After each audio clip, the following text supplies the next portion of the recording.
It all, and the feeling is mutual on both sides of the aisle. The plan released today calls for Arizona, California, and Nevada to take those steep cuts, while the other four upper basin states wouldn't have to. Governor Katie Hobbs called this proposal unacceptable, but it's very likely this is not the end of the fight.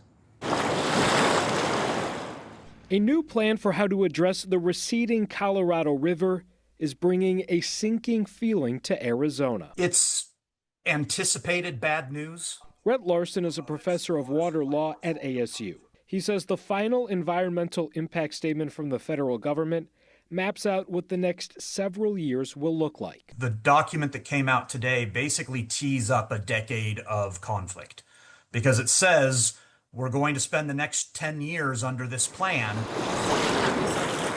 The plan calls for cuts of up to 3 million acre-feet of water from Nevada, California, and Arizona over the next 10 years. That's equal to nearly 1.2 million Olympic-sized swimming pools. Well, I think fundamentally it's about having too little water. Sarah Porter is the director of the Kyle Center for Water Policy. She says when the cuts hit, cities and towns have to find water elsewhere for a price. Most cities in the greater Phoenix area will turn to groundwater. They have stored up groundwater over the years, and they'll just, pump some groundwater out to make up for the cuts. It's not desirable.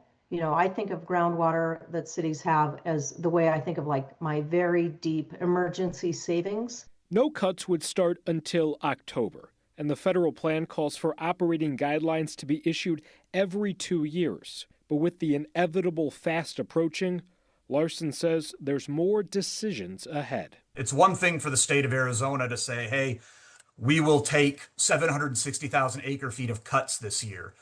But how those 760,000 acre feet get cut and spread across everyone inside of the state is going to be the next really big important question.